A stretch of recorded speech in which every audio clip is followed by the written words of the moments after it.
So like I said, I just typed in walk cycle reference, and you can type it in for animators as well. But I use this one quite a bit. This guy, athletic male standard walk. We're actually going to look at this one in class today, and this one, the female standard walk. There's a lot of good stuff. I put some of the other videos. This guy's pretty interesting. He does 100 different ways to walk. But let's start with, let me actually do this the way I did it this morning. It was really useful. I'm going to copy this, paste it, and I'm going to try to split screen. It's not going to be perfect, but it's going to be good enough. So ideally, I would have these two up at the same time so we could see them walking and be able to study their differences. And this isn't the, I guess if we want to talk stereotypes, maybe this guy is more trying to do something more like a macho walk, like an athletic walk or something, where it's more a guy walk. And this woman is maybe doing more of a stereotypical female walk. Not all females walk like she does, and not all males walk like he does. But and then we're going to throw all that out the window because we're animating a vanilla walk, not a male walk, not a female walk, basically a walk without much personality. But let's get to this first. So she's going to take longer to get started, so I'm going to start with her. I'm going to play and then play. Yeah, actually that worked out pretty good. So there's a lot to learn from just watching these two walk back and forth at the same time.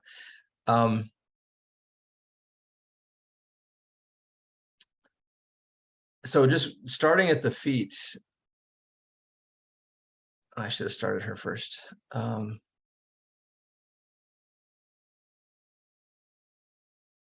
can loop it, by the way. Oh, yes. Well, yeah, let's do that. How do you loop it? I can't remember how to do that. I I believe think you you guys right showed click right click on the settings. on the video. Oh, there it is. Loop. Yeah, There okay. we go. I should have known that. Let me start over. Yeah, it's gonna get annoying to have to keep hitting play.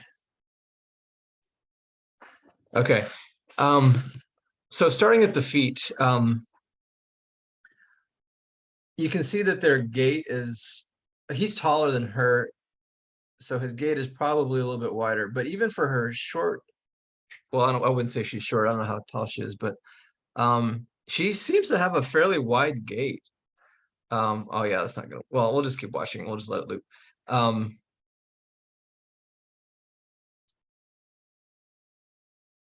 They both, and not just them, most of us tend to lock our knee into a straight knee as we're walking. I'll say that not all people walk, obviously not all people walk the same way. And even though I don't know where she's from, but there's certain cultures have a different way of walking altogether. These two, for the most part, they heel strike first, which is how most people walk, but it's not the most efficient way of walking. And it's actually, heel striking is very damaging over the years. That's where people start developing back problems and knee problems and ankle problems. Some people walk more flat-footed, some people walk on the balls of their feet. And that really affects everything up the body. Someone who walks on the balls of their feet is going to have a lot more up and down. Someone who walks flat-footed is probably going to not have, it's going to be the opposite for them.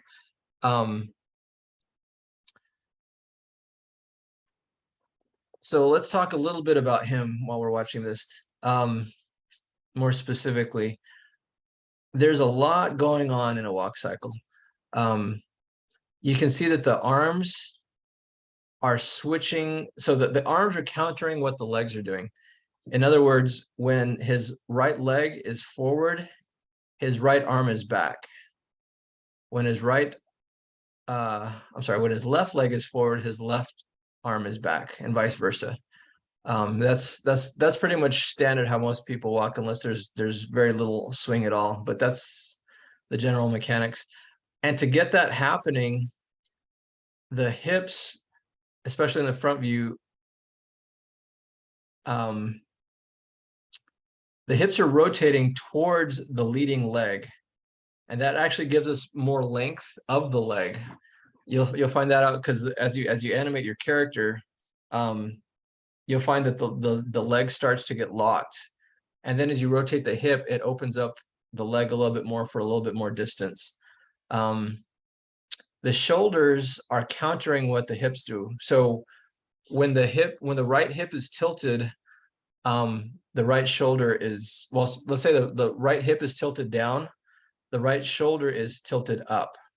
And same thing for the left shoulders. They counter each other. And then the head, it counters what the shoulder does. And generally speaking, we walk with a fairly, we're constantly adjusting our head so that it stays steady instead of side to side, as a FK rig where it just follows whatever the shoulders are doing. It actually counters that. And you can see that with both of them. Another thing that's happening that may not be immediately obvious is there's a weight shift. As soon as he leaves or she leaves, both of them do it, we all do this, to more to lesser degree or greater degree depending on how we walk. With a feminine walk, there's a lot more hip swing left and right. The weight shift happens a lot more at the hips. With this guy particularly, he's really swinging his shoulders more. There is a weight shift, but it happens more in his shoulders. You can just see let me see if I can pause it. So we're talking about passing positions and contact positions. This is a passing position on him. Let me see if I could pause on her passing position. Let me start over. Okay, so this is a passing position and this is a passing position. In other words, there's one leg that's planted on, or the foot that's taking the brunt of the weight, that's taking all the weight of the body. That's the planted leg. And then the other leg is passing. There's no weight on that leg. It's just floating through the air. When that happens, the torso, the root, you take the root control and shift it over that leg. And it's not a lot on him. It's a little bit more on her. And that happens on the other side as well. As he goes over to this side, he then shifts his weight over this leg. Let's see if we can see her doing it too. Yeah, it's even more obvious on this leg. It's not as obvious on the left leg, but on the right leg, there's a definite weight shift over here to the right side. And the reason we do that is we're essentially falling. I'm sure you guys have heard this. Bipedal walking is essentially falling and catching, falling and catching. We talked about this a little bit in the morning class.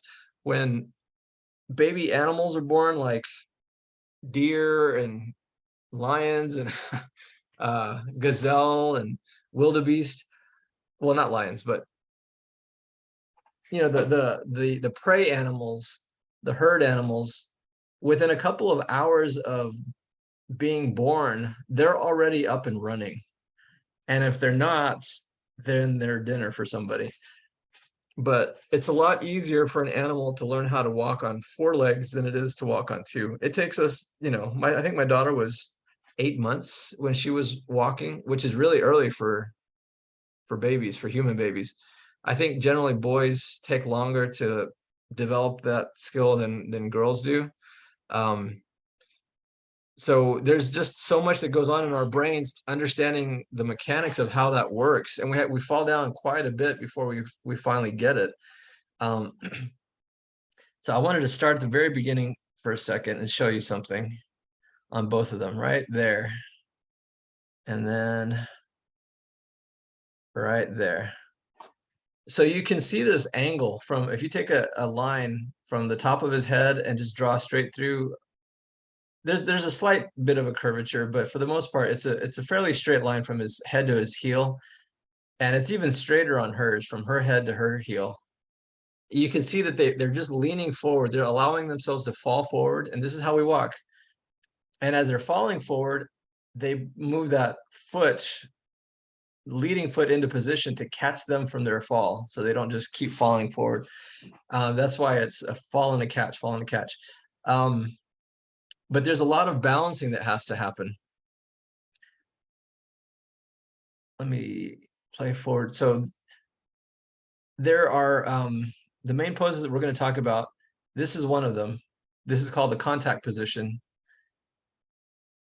And the contact position is where the heel initially strikes the ground. And then on the other end, the trailing leg, you can see that they're both, the heel's off the ground and they're just resting on the ball of the foot. And what's interesting is to see how much difference there is in the arm swing on him and on her. Hers is almost nothing to start out with, and he's already moving quite a bit. But again, this is an athletic, maybe he's probably exaggerating this for his walk to be more athletic or whatever. But this position, this is where the gait is the widest on all of us for the most part. I think we can play with things, but generally speaking, this is where the gait is the widest. The hips are rotated on the y-axis the most to make space for the legs to be able to stretch that wide.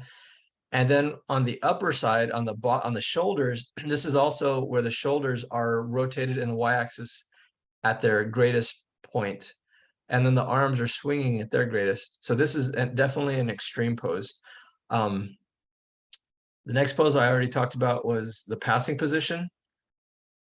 And I don't know if you saw, but so both arms, wherever they were previously, they're now gathered in the center. One was rotating back, one was rotating forward. And then one of those legs is also moving forward. So that's the passing position where everything kind of comes back together. And then on that passing position, again, that's where you shift the weight over the planted foot. And then this is just a mirror image, essentially, of what we started with as a contact position. Heel strike, ball of the foot, wide gait, hip rotated towards the leading foot. Shoulders are rotating, counter the hips. The arms are at their widest. And you can see here, he's not only rotating in the y-axis, he's also rotating in the z-axis. His upper spine, the spinal controls up here. He's got this shift to the, he's leaning to the right a little bit.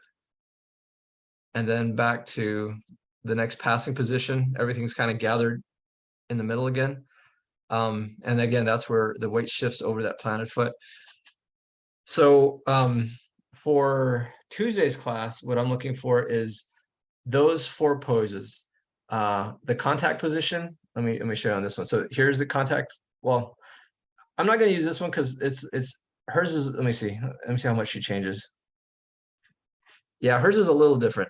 Her initial contact pose was hardly any arm swing. So I'm going to use this one as her contact pose. So you're going to have a contact pose where the character, the heel strikes, the arms are at their widest. And then, so that's the right leg leading. And then the passing position where the left leg is coming forward. The next heel strike for the left leg forward. And then the passing position. So you're just blocking those out. Again, this is in stepped. Oh, so I say 4 positions. We really need to start with your default position. So just like these people, they've started at rest and then they started walking. That's how we're going to have this happen. We're going to start at rest and then you're going to get to the contact, passing, contact, passing. 6:15. Okay. There's a lot to throw at you all at once, so I'm going to try not to overwhelm you, but And I don't have Maya either. That's what's really so frustrating. But don't despair. I have a video. So I made this video and I'll show you where it's at. So I actually already showed you in the beginning of class, but I'll just remind you. Announcements.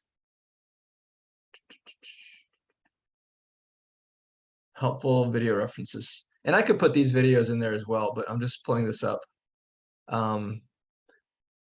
But if you go to announcements, helpful video references for the walk, the second one, Vanilla Walk Part 2, is really where I show you how to build the walk cycle from scratch, from basically taking it out of the default position, getting it into the initial rest pose, and then animating your poses, your four key poses, your contact positions, and your passing positions.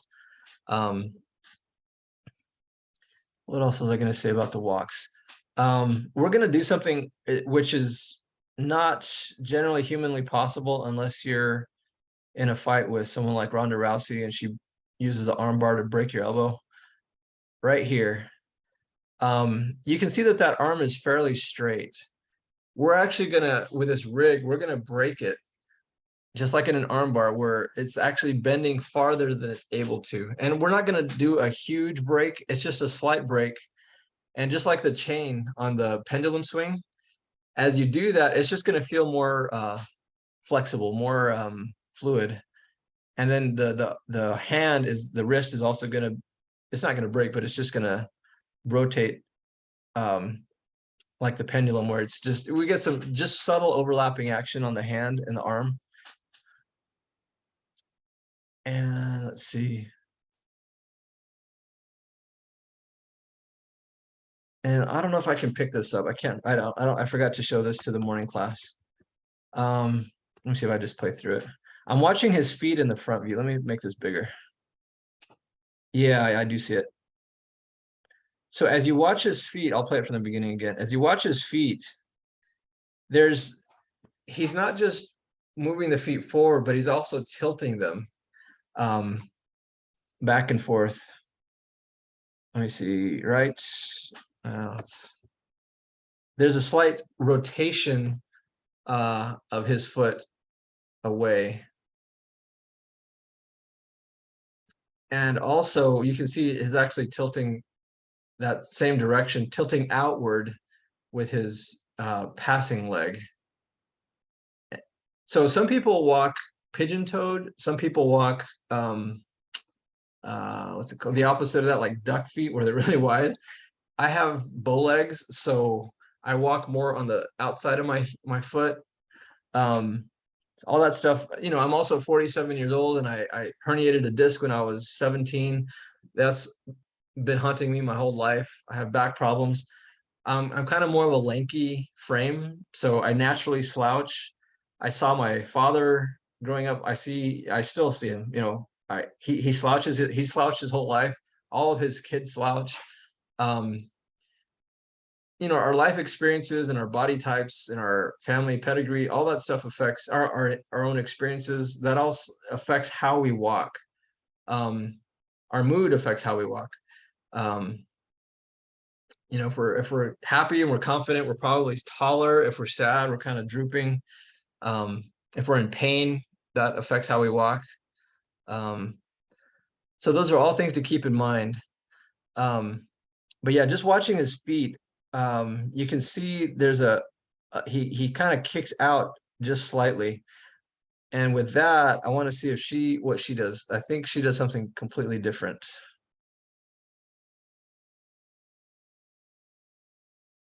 Well, she just kind of kick out a little bit also, yeah.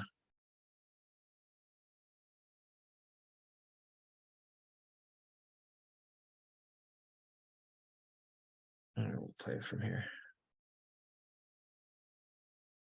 It's almost like it almost feels like she rolls onto her ankle a little bit before she takes her ball off the ground, you know, her foot completely off the ground. And she does it with both feet. And it's just subtle, but there's just little things to build into the walk.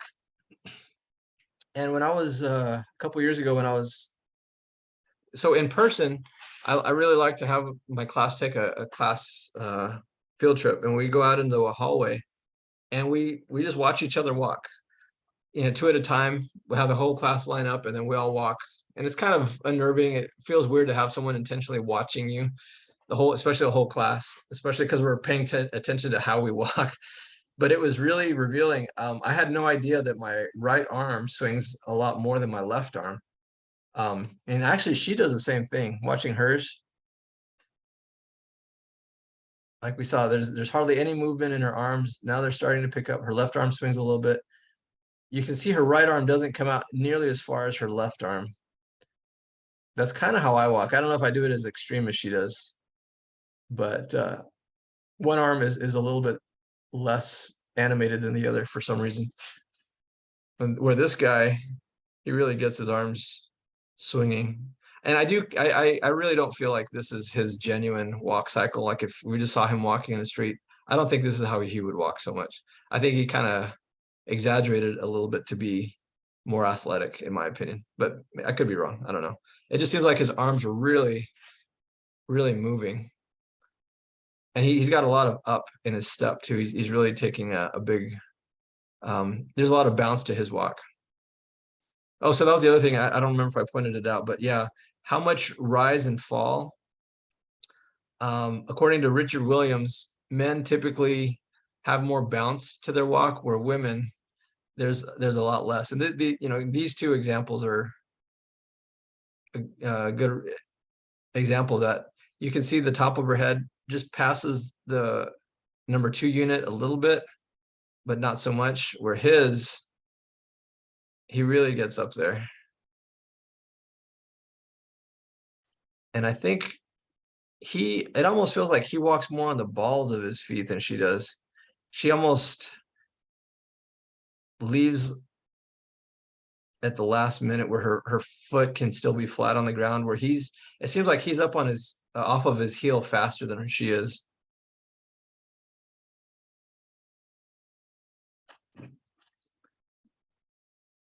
So is there anything else that you all notice about his walk versus her walk that maybe we haven't discussed?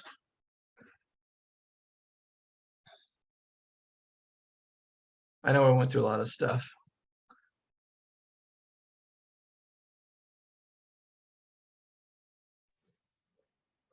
I think it's the leaning side to side for for his walk in comparison to hers. She's very straight walking. Like she Mhm, doesn't move a lot. She doesn't like tilt side to side when mhm. she walks.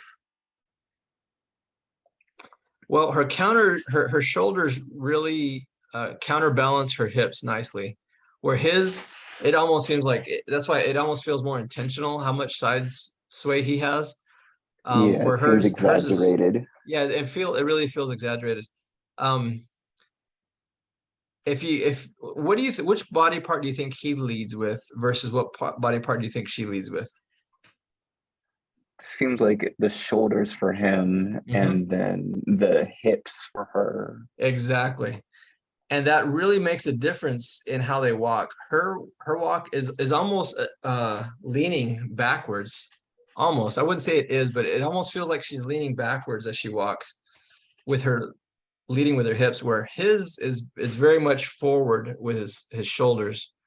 Um, so that's going to make a very interesting distinction between how your characters walk. Um, so with all that said, keep all that stuff in mind. We're we're really focusing on the contact positions and the passing positions, but we're trying to take personality out of the walk for now. That's why we call it the vanilla walk cycle. We want to make sure that you guys really understand, you grasp how to make just a standard walk believable, a neutral walk happen in Maya before you get into adding all the personality. So with that said, like I said at the beginning of class, and I think we're ahead of most of the other classes, so we should probably be okay. But I really like to add a second walk to this project where it's an exaggerated walk. and today is October 11th. I'm hoping that maybe by Halloween we can get to the ghoul walks. And I call it ghoul walk just because it's easier. It's one syllable instead of Halloween, but essentially you can do what you want, just really exaggerating it. Most people really enjoy creating a zombie or a werewolf walk, or some kind of Frankenstein walk or something. Let me show you real quickly my favorite walk cycle that my students have done so far. Let me find so this is in my student demo reel. Oh, it's not it. Hold on. It has too many windows open. Let me just go here and do it again.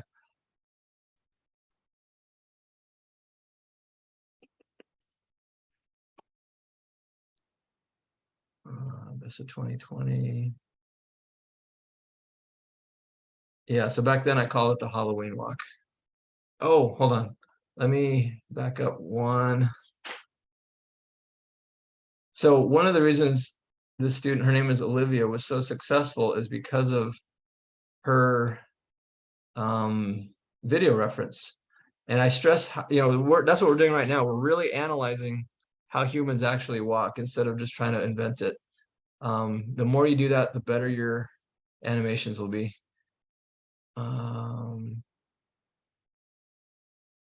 There we go. Okay. Okay, here we go. So this is her walk cycle.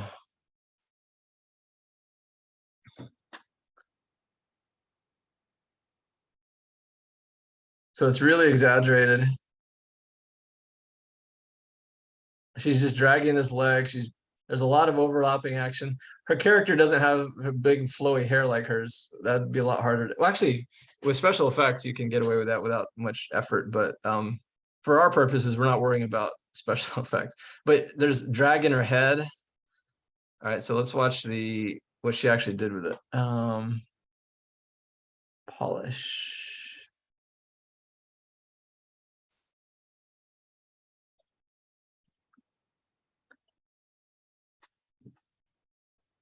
So you can see her animation. She pretty much did exactly what she was her video reference that she shot was doing. She's dragging this leg, and she's even dragging the toes. I don't know that she was dragging her toes that much, but exaggeration. The arms, there's a lot of arm overlapping action. The head is a big overlapping action. The spine is really just throwing the head back and forth. There's a lot of fun things going on here. And this is one of the long winter rigs, if you guys haven't seen them. But yeah, so just have fun with it. The other thing, you can see that this is a looping walk cycle, unlike what I'm talking about with taking steps. So this is a faster way to animate, because you don't have to necessarily plan how far forward you're walking. You just animate in place, and the feet are sliding to a certain degree.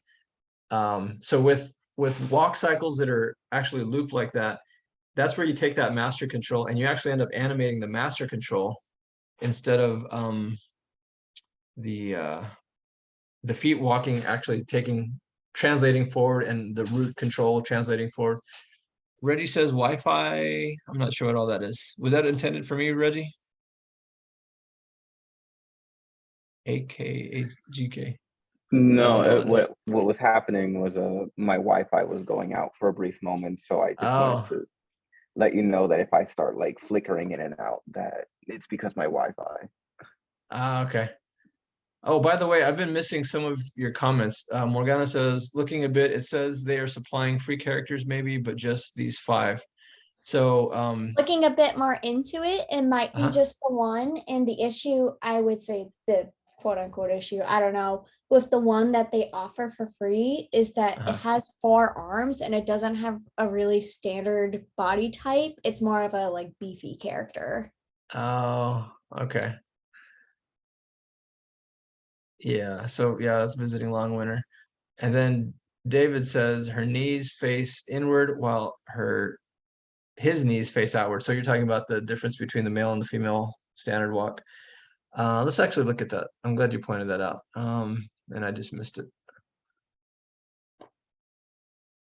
So yeah, watching their knees. Yeah, hers definitely point inward a little bit. So, and that brings up a really good point. Generally speaking, you want the feet and the knees to be on the same plane. I would generally make the knees follow the position of the feet. If the foot opens up and widens, I would also make the knee do that.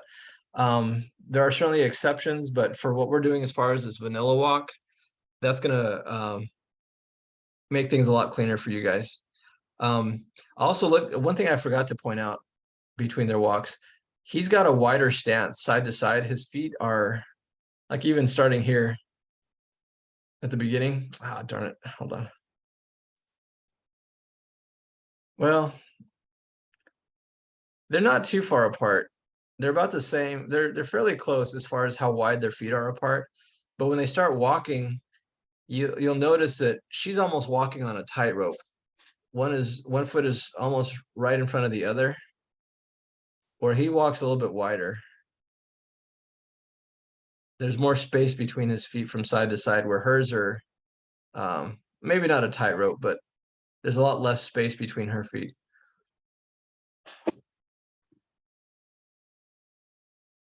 Good. All right, so I put, you guys already have it, but I put in the Google Drive, and I haven't put your folders in there, but I'll make your folders.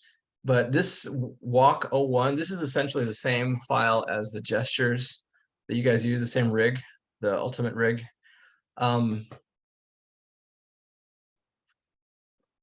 So I just want to remind you guys, just like all of our assignments, first thing we do is create a project, rename it. You already have an all button, but if you want to create an all button for the hands, I guess I could show you guys that next class. It doesn't have to be this, well, hopefully. But yeah, the main thing I'm looking for is a rest position, and then initial contact position, passing, contact, and passing. And one thing that's, I don't remember if I mentioned this already, but it's easy to confuse the left side with the right side. With her, because she's wearing lighter color pants and her skin tone, you can see shadows. With him, because his legs are he's wearing these tights, it's easy to confuse the left and the right side. That's kind of the problem with Maya, especially looking from the side view.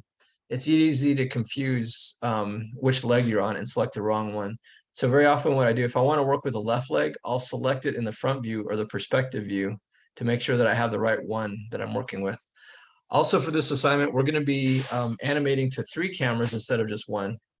So we'll animate like this, a front view, a side view, and then we're also going to have a perspective view.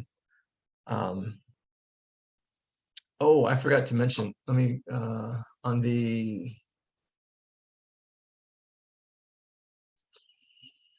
modules. So if we go to the modules, go down to our week 6, I believe. No, week 5, sorry. In here, so there's 2 readings.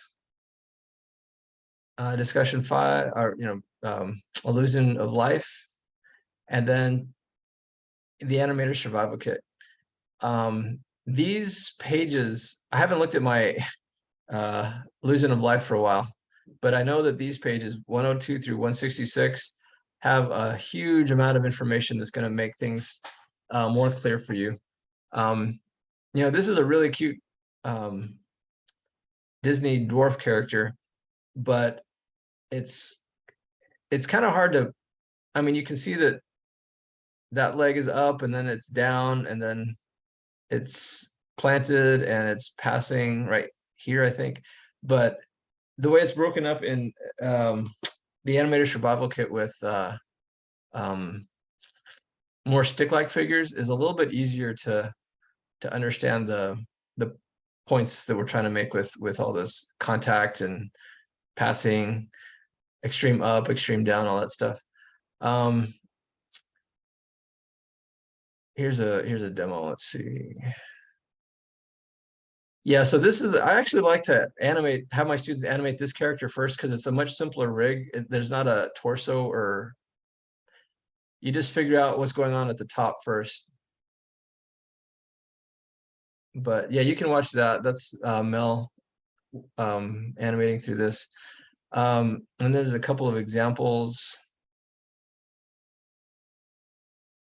Yeah, it's the same thing.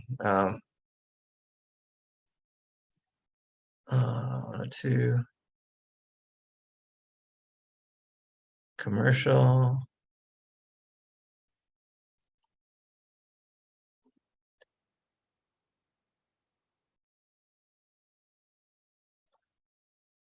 And then this has all three. I think this is a full assignment with the front, side, and perspective view. So there's a side view. That's, I guess, supposed to be the front view, and then this is a perspective view. 1, 2, 3, 4. 1, 2, 3, 4. 1, 2, 3, 4. So yeah, your character is going to take 4 steps.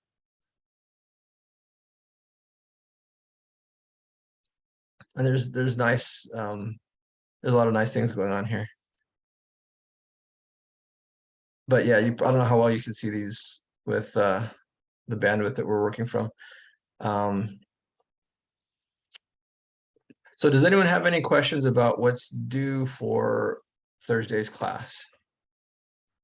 Just to make sure, for the blocking of the walk cycle, do you want us to do kind of like one walk cycle or one for like each, the female and the male? No, just this is so this isn't gender specific, and it's not there's no personality.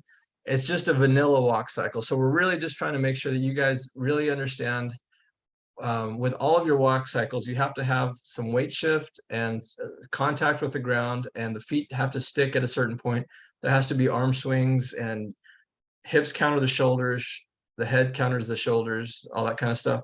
So yeah, you're only doing you're having your character take 4 steps, and we're really not trying to necessarily make it a specific. It's just as neutral as possible. We just want to make it feel like physics are actually working on this humanoid character walking forward. Does that make sense? Yeah, it does. Okay. One other question, I'm guessing like the setup for I know you can't show it, but the setup for Maya in terms of how we have like each of the windows, like where it's like at the bottom we had the graph. Do you want us to use that same setup? Because the file has it where it's like you're seeing the top of the figure, the perspective in front of it, and then the side view of the figure. Yeah, what's going to make it easiest for you guys to animate is like I said, having the graph editor on the bottom. So I would still say 3-pane split top, but especially having one as your side view and one as your front view. Every once in a while, you can switch one of those out to the perspective if you have trouble grabbing a control. But yeah, seeing it in front and side view at the same time is really helpful. Okay, thank you. Yep. Any other questions? Do you want the character to be like moving forward in space or like staying in one position? Yeah, like so good question. So essentially this is what you guys are going to do. It's going to be just like this one. The character is walking forward, not just in place, and you're going to animate to 3 different cameras: front, side, and perspective. Okay, sounds good. Thank you. Yeah, when we get to if we're able to get to the ghoul walk, where you do something much more exaggerated and funny, I'll probably have you guys do that one in place. Oh, another thing that I need to mention is the arms. I want to say, and I don't remember because I can't open Maya right now, otherwise I would have a better answer, but I believe the arms are in IK, which is what we've been talking about, how convenient that is. With a walk cycle, it's certainly possible to animate walk cycles in IK. It's just more effort, because as the body's moving forward, then you have to find a new position for the arm. And I've in the past I've said that's actually good, because it forces you to find the right position. But when it comes down to it, what you're trying to do is get to the best animation as fast as possible in the studio environment. So it's really more convenient to animate the arms in FK. And there should be, I believe it's above the wrist. There's some kind of a symbol above the wrist. It's usually like plus signs or something. If you select that and then go to the channel box, I think it should say like FK IK switch. And if you switch, I think 0 is FK and 1 is IK, or vice versa. Anyways, you want it to be on FK so that when the body moves, the arms follow. As opposed to when the body moves, the arms stay put. There are little arrow signs at Yeah. the back of the wrist and the ankles. Yeah. Yeah. So leave the feet as IK. You definitely want those as IK, but the arms, you want those as FK for a walk cycle. Yeah. Any other questions? And like I said before, if you watch the video that I made, that I posted to the announcements page, the helpful videos for walk referencing, whatever, I pretty much walk you through this. It's the ultimate body rig. I walk you through how to animate that step by step. So, I mean, it's like an hour long. It's a long lecture, but hopefully it'll help you guys more than I can help you right now without Maya. Otherwise, today I would have liked to have just walked you through it myself, but at least I had an old video that works. So that's about it, unless you guys have any last questions. Real quick, Allison, you did mention that you emailed me that you would like to meet. Is there a time that works best for you? I can't remember what you said in your email, but yeah, I was talking about how I could possibly do after class or on Thursday or Friday at some point. Okay. How about, well, let's see. Is Thursday at 9 p.m. too late for you? That should be fine. Yeah. Okay. I'm gonna put it in my calendar, 9 p.m. Oops, too many S's. 9 p.m. Okay. Yeah, anybody else that needs to meet about any of their assignments, it doesn't have to be the pendulum swing. It could be whatever, anytime you guys want to meet, just let me know. We'll set a time. And Monday, Wednesday, Fridays generally work better for me, but actually I started another job. So that may change, but for now, I'm more flexible in the evenings, yeah, than in the mornings. Alrighty, so I'm gonna let you guys go, but thanks for a great class. Hold on. Go ahead, yeah. So I downloaded the first walking rig, and I don't know why this is happening, and it might be just me. But it says there's like unknown data on it. And so then I went to the gestures rig and I downloaded that, and now that's also saying there's unknown data on it, so I can't save it or anything. I had that problem too. There's if you look up the exact words that it's giving you in the error, Maya has a little script, or the Autodesk has a little script thing that you can, and it'll walk you through the steps, and then you run it and it gets rid of it. Oh, good. Okay. So Okay, cool. you just open up the script editor and it tells you what to do? You have to look it up on like Autodesk Maya's like official help, like yeah, user guide kind of thing. Okay. It's on there, so it's a common enough problem. It's like it has like unknown nodes or something, right? Is the words? Yeah, something so just like just type in unknown nodes in the Maya help desk or whatever. Yeah, or the Autodesk help. Yeah. Yeah, and then it'll say, okay, troubleshoot this problem, you go into it, and like the first solution worked for me. So good. Okay. Thanks, Hunter. That's very helpful. Thank you very much. Yep. Anybody else have anything? Because we're already over, but yeah, I'm glad you guys are helping each other out. All right, so I'll see you guys on Thursday. Have a good See you night. Thursday. Have a good Bye-bye. night. Have a good day.